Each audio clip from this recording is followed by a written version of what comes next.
कैसे हैं आप लोग। आइए शुरू करते हैं अपना प्यारा सा chapter cell the unit of life. Cell structure and function. Cell structure and function unit number 3 है और इसके बाद इसमें पहला जो चैप्टर उसका नाम है cell the unit of life. तो पहले हम लोग कुछ जनरल बातें कर लेते हैं इस पूरे सेल स्ट्रक्चर और फंक्शन में क्या क्या पढ़ना है। तो सेल स्ट्रक्चर और फंक्शन में पढ़ना है हमें पहला चैप्टर है cell the unit of life, दूसरा है बायोमॉलिक्यूल्स, तीसरा है cell cycle and cell division. इन सब चैप्टर के बारे में हम लोगों को अध्ययन करना है। इसके बाद इसमें जो जो दिया गया है हम लोग देख लेते हैं। इसमें कहा गया है कि biology is the study of living organism, यानी बायोलॉजी में हम किसके बारे में स्टडी करते हैं, लिविंग ऑर्गेनिज्म के बारे में विथ डिटेल डिस्क्रिप्शन, यानी जो इसका डिस्क्रिप्शन है, डिस्क्रिप्शन मतलब कि जो नीचे दिया गया है इसके बारे में डिटेल जो पढ़ना है। Their form and a appearance only brought out their diversity, यानी जो इसकी डाइवर्सिटी है, जो इसमें बायोलॉजी में जो विभिन्नताएं हैं वह बहुत बड़ी हैं, जो कि हमें बहुत बड़ी दिखाई देती हैं। तो ये सब हो गया, ये लाइन हो गई। फिर इसके बाद दिखाई देता है कि it is the cell theory and emphasise the unit underlying, यानी इसमें हम लोग सेल थ्योरी के बारे में पढ़ेंगे, कैसे एम्फसाइज हुआ वो पढ़ेंगे। दिस डाइवर्सिटी ऑफ फॉर्म, इस डाइवर्सिटी में फॉर्म मतलब है दैट इज मतलब कि सेलुलर ऑर्गेनाइजेशन, सेलुलर मतलब सेल के जो ऑर्गेनिज्म हैं, जीव हैं, ऑफ आल मतलब सभी, उनका लाइफ कैसे परफॉर्म कर रही हैं, सेल के बीच में वो कैसे लाइफ परफॉर्म कर रहे हैं, इन सब चीज़ों को देखेंगे। फिर देखेंगे कि इसके डिस्क्रिप्शन में, यानी जो नीचे है ऑफ सेल, यानी सेल के अंदर क्या क्या चीज़ें हैं, उसका स्ट्रक्चर कैसा है और सेल का ग्रोथ कैसे होता है, सेल डिवाइड कैसे करता है, given in chapter कंपेरिजिंग in this unit, यानी इस यूनिट में हम पूरे सेल के बारे में जानकारी को लेंगे। ठीक है। और फिर इसके बाद जो आगे दिया गया है cell theory also create a sense of a mass. देखो सेल थ्योरी क्या है, यानी सेल जो है, सेल का मतलब क्या होता है, जो सेल शब्द है, सेल का मतलब होता है कोठरी, सेल का मतलब होता है कोठरी या कमरा, सेल का मतलब होता है कोठरी या कमरा। तो हम लोग सेल थ्योरी के बारे में पढ़ रहे हैं, तो सेल का मतलब होता है कोठरी या कमरा। फिर इसके बाद इसमें डिवीजन कैसे होगा, चैप्टर इसमें हम पढ़ेंगे सेल क्रिएट, यानी सेल का निर्माण किया हुआ, सेल सेंस कैसे करता है, सेल में मासेंट्रिक क्या होता है, एराउंड लिविंग फिनोमिना, यानी जो लिविंग जीव क्यों ही सेल में ही क्यों जीवित रहता है, इन सब बारे में हम लोग पढ़ेंगे। फिर इसके बाद इसकी फिजियोलॉजी, इसका बिहेवियर क्या है, प्रोसेस क्या है। फिर माइसेंट्री वाज द रिक्वायरमेंट, यानी माइसेंट्री की क्या रिक्वायरमेंट है, integrity of cellular organisation for living phenomena to be demonstrated of the observe, ये सब एब्जॉर्ब करेंगे। फिर हम लोग स्टडी करेंगे and understood the physiology, physiology मतलब उसके बिहेवियर के बारे में पढ़ेंगे, प्रोसेस के बारे में पढ़ेंगे। कैन सेल वन मतलब एक can take a physiochemical approach use cell free system, यानी जो सेल फ्री सिस्टम होता है उसके लिए हम किस चीज़ का उपयोग करते हैं, उसके लिए हम लोग उपयोग करते हैं फिजियोकेमिकल सेल अप्रोच। और फिर इसके बाद इन्वेस्टिगेट क्या होता है, this approach enabled us the describe the various process in molecular term में। फिर इसका अप्रोच क्या है, स्टेबलाइज क्या किया गया है बाय एनालिसिस इन लिविंग और tissue for element and compound, it will tell us that type of organic compound are present in living, यानी लिविंग ऑर्गेनिज्म में कौन कौन से कंपाउंड ऐसे हैं जो कि यहाँ पे प्रेजेंट हैं। फिर इसके बाद द नेक्स्ट स्टेज में आएगा कि one can ask questions what are sense compound doing inside a cell, यानी सेल के बीच में कौन सा कंपाउंड मिलता है, इन सब चीज़ों के बारे में देखेंगे। फिर देखेंगे and in what why they carry out gross physiologically process like digestion कैसे होता है, फिर स्क्रीशन कैसे होता है, मेमोरी कैसे काम करती है, डिफेंस ऑर्गेनाइजेशन कैसे होता है, ETC. In other word we answer in question what is the molecular basis of physiologically process in can be explain digested condition क्या था, this physiochemical approach to study and the understood chemical living organism in called cell reductionist biology क्या होता है, reductionist biology क्या होता है। फिर उसके बाद the concept and technique of physics यानी फिजिक्स की और केमिस्ट्री की क्यों टेक्निक इसमें अप्लाई की जाती है। और फिर understand biology in chapter 9 unit the behaviour, इसके बारे में हम लोग पढ़ेंगे। फिर इसके बाद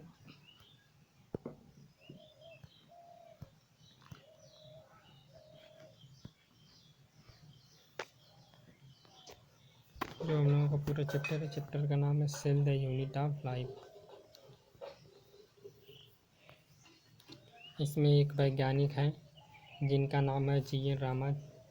रामाचंद्रन। इनका जन्म जो है 1922 में हुआ था और इनकी मृत्यु 2001 में हुई थी। तो इनका नाम देखिए, इनका नाम है रामाचंद्रन, जी.एन. रामाचंद्रन। ये इंडिया के रहने वाले थे और इन्होंने बहुत अपनी अपॉर्चुनिटी को प्राप्त किया। फिर इसके बाद ये देखिए, सबसे बड़ी चीज़ है एन.सी.आर.टी जो है 2019-20 की हाल ही में न्यू एन.सी.आर.टी है, न्यू एन.सी.आर.टी।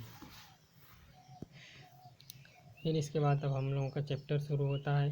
हम लोग चैप्टर का नाम है cell the unit of life. इससे कम से कम 3 से 4 क्वेश्चन एग्ज़ाम में पूछते हैं। तो 3 से 4 क्वेश्चन नीट में जो क्वेश्चन बनता है cell the unit of life से, नीट में जो क्वेश्चन बनता है वह 3 से 4 क्वेश्चन जो है नीट के लिए बनता है। तो ये सब नीट में 3 से 4 क्वेश्चन बनता है। इसमें हम लोगों को पढ़ना क्या क्या है। What is a cell, cell क्या है, सेल थ्योरी, सेल में ओवरव्यू देखेंगे, प्रोकैरियोट क्या है, यूकैरियोट। तो 1 2 3 4 5 टॉपिक दी गई है। व्हाट इज ए सेल क्या है, सेल थ्योरी, सेल में ओवरव्यू, प्रोकैरियोट और यूकैरियोट। प्रोकैरियोट मतलब प्रो मतलब होता है प्रीमिटिव, यू मतलब होता है मतलब नया में, हाल ही में, फिलहाल में, जो सेल फिलहाल में यानी नया नया बना हुआ उसको कहते हैं यूकैरियोट्स। और प्रोकैरियोट्स मतलब होता है, प्रो मतलब होता है प्रीमिटिव, कैरियोट्स मतलब होता है न्यूक्लियस, यानी जो न्यूक्लियस बहुत पुराना है उसको कहते हैं प्रोकैरियोट। और फिर इसके बाद ये कुछ चीज़ें दी गई हैं, यहाँ पर देख लीजिए। कहा गया है कि व्हेन यू लुक अराउंड, यानी जब हम अपने चारों तरफ देखते हैं तो यू सीन बोथ है लिविंग एंड नॉन लिविंग, यानी तब हम लिविंग और नॉन लिविंग दोनों चीज़ों को देखते हैं, यानी लिविंग भी देखते हैं और नॉन लिविंग भी देखते हैं।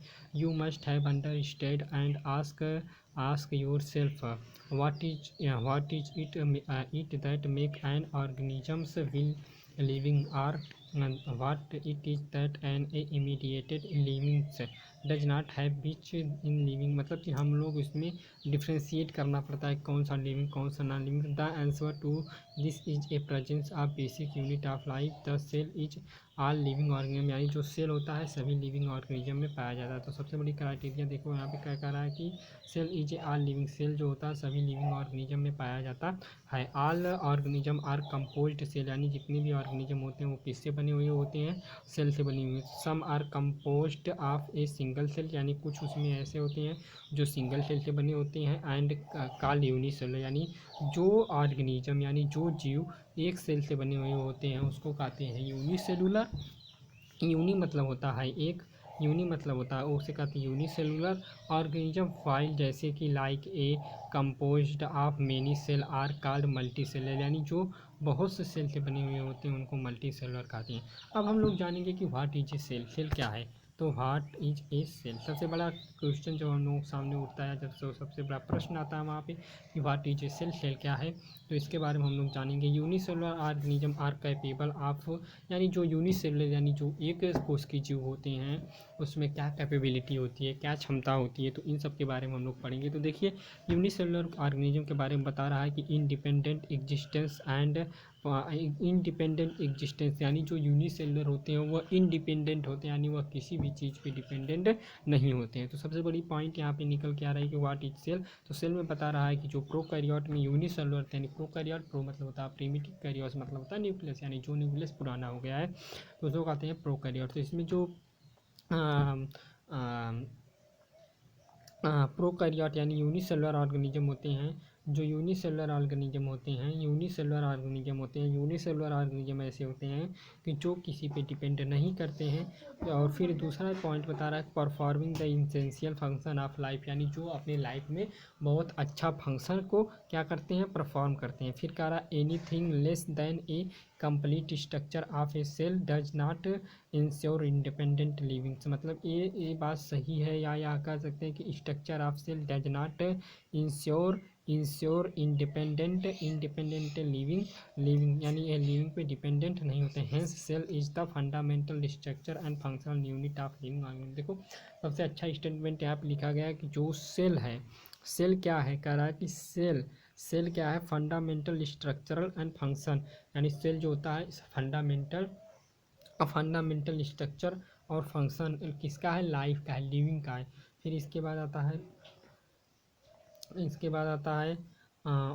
एक वैज्ञानिक आते हैं हम लोगों के बीच में, एंटोन लीवेनहॉक थे कौन, एक वैज्ञानिक थे जिन्होंने कुछ अपना योगदान बायोलॉजी में दिया था। तो उसके बारे में हम लोग पढ़ेंगे कि क्या इन्होंने योगदान दिया। तो देखिए कह रहा है कि एंटोन ल्यूवेनहॉक दे थे first saw and described a living cell, यानी सबसे पहले जो लिविंग सेल यानी जीवित सेल तो पहले से ही प्रेजेंट था, ऐसा नहीं था कि पृथ्वी पे सेल नहीं था या जो जीव थे वो सेल से नहीं बने थे। लेकिन जो एंटोन ल्यूवेनहॉक थे, इन्होंने जब सेल को देखा तो उन्होंने सबसे पहले, यानी अगर पूछा जाएगा क्वेश्चन कि सबसे पहले जीवित सेल को किसने देखा, तो सबसे पहले जो जीवित सेल को देखने वाले थे वो एंटोन ल्यूवेनहॉक थे। फिर इसके बाद रॉबर्ट ब्राउन आए, लेटर डिस्कवरी द न्यूक्लियस यानी जो सेल है, जैसे मान लीजिए ये सेल है, सेल के अंदर एक न्यूक्लियस होता है। इस प्रकार से न्यूक्लियस में डीएनए आरएनए और भी जितने भी जेनेटिक मटेरियल्स होते हैं उसमें भरे होते थे। ये मान लीजिए ये अगर न्यूक्लियस है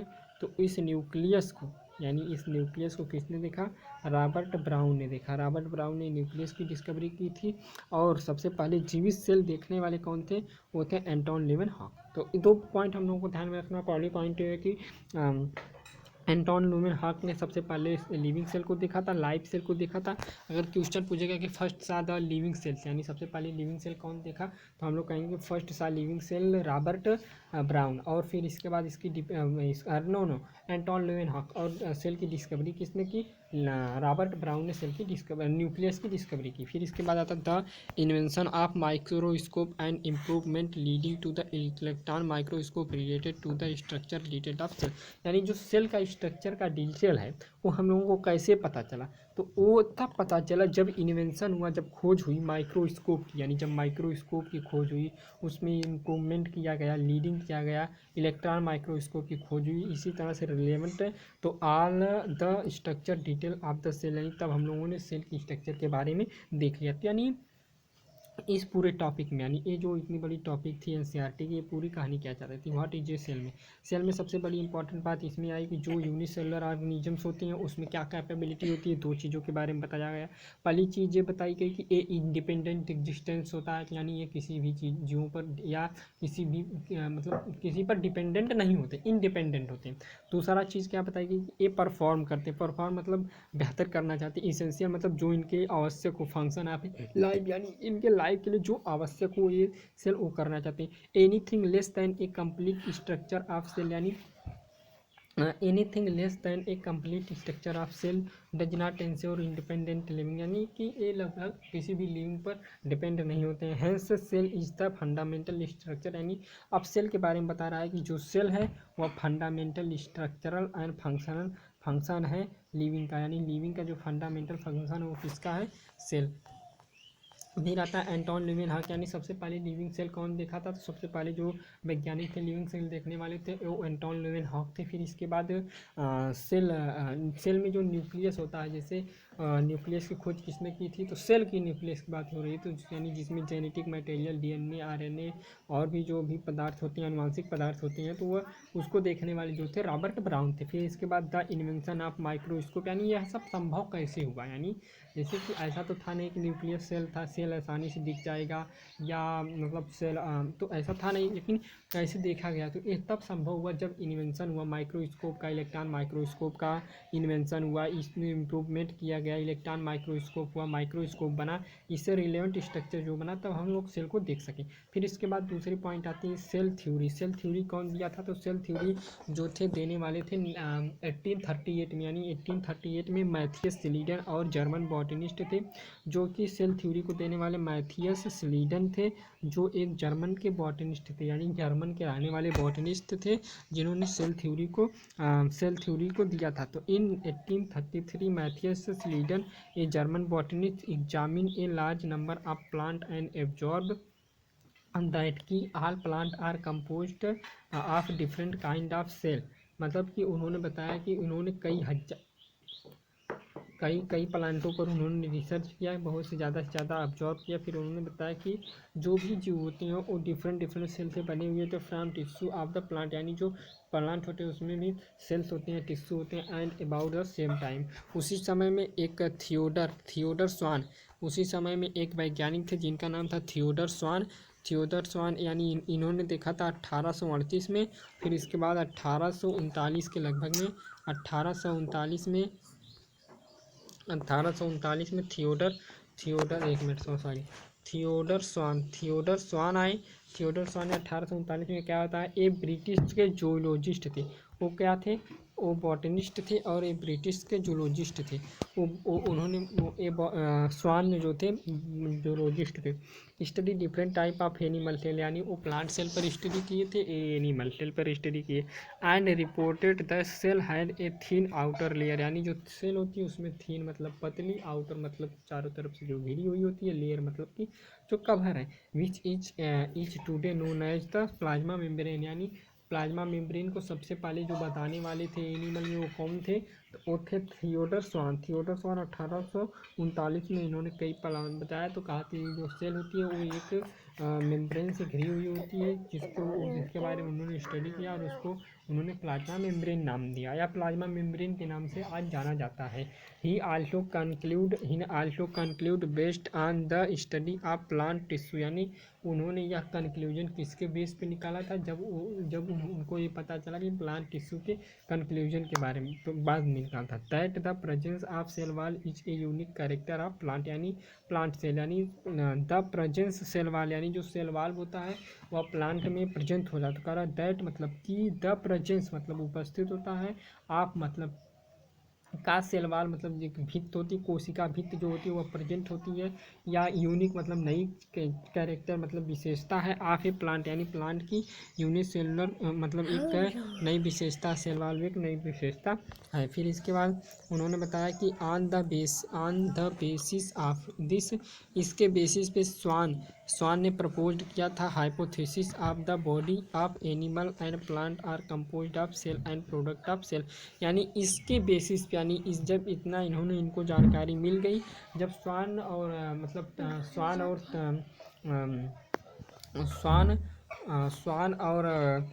स्लीडन को जब स्लीडन जब प्लांट टिश्यू पे अपना खोज किए और स्वान भी खोज किए, तो स्वान ने जब इतना सब रिसर्च देखा या इतना सब पढ़ा, तो उसके बाद इन्होंने एक कंक्लूजन निकाला कि जो भी एनिमल सेल हो या प्लांट सेल होते हैं वह सेल का प्रोडक्ट, सेल से बने हुए होते हैं या सेल का प्रोडक्ट होते हैं। फिर इसके बाद Schleiden and Schwann together formulate the cell theory, यानी इन्होंने मिल करके सेल सिद्धांत के बारे में बताया। इन्होंने कुछ सेल सिद्धांत के बारे में बताया। कह रहा है कि this theory however did not explain as to how new cell are bear perform, यानी इन्होंने तो सेल थ्योरी के बारे में इन्होंने आइडिया दिया स्लीडन और स्वान ने मिलकर के, लेकिन इन्होंने यह नहीं बता पाया कि does not explain new cell यानी जो नई सेल होती हैं वह कैसे बनती हैं, इसके बारे में इन्होंने एक्सप्लेन नहीं कर पाए। वेयर फॉर्म्ड कैसे बनती है, रॉडोल्फ तब फिर इसके बाद एक नई वैज्ञानिक की एंट्री हुई, यानी एक नए हीरो की एंट्री हुई, और वह हीरो कौन था? रॉडोल्फ पिर्चो थे। उन्होंने क्या बताया? उन्होंने 1855 में सबसे पहले first explain that cell divided new cell are perform from pre extent cell, यानी जब रॉडोल्फ विर्चो आए 1855 में, तो रॉडोल्फ विर्चो ने बताया कि जो सेल थ्योरी है सेल है वह अपने जो नया सेल बनता है वह पुराने सेल से ही बनता है। और उन्होंने लैटिन भाषा में एक स्टेटमेंट दिया, यानी एक मतलब लाइन लिखी, उन्होंने कहा कि ओमनी सेलुलाज ई सेलुली, मतलब कि जो भी नए सेल बनते हैं वह अपने पुराने सेल से ही बनते हैं।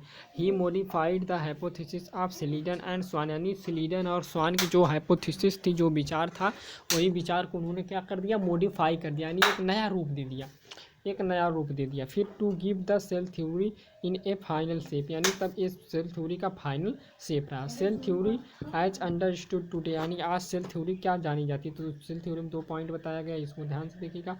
All living organism are composed of cell and product of cell and, मतलब जितने क्या, पहली लाइन पर ध्यान से देखिएगा, क्या कर रहा है कि all livings organism are composed of cell, यानी जितने भी लिविंग ऑर्गेनिजम्स होते हैं वो सेल से बने हुए होते हैं एंड सेल का प्रोडक्ट होते हैं। फिर इसके बाद all cell arises from pre extent, यानी जितने भी सेल होते हैं अपने दूसरे सेल का ही वो होते हैं। तो आज के लिए इतना ही, धन्यवाद।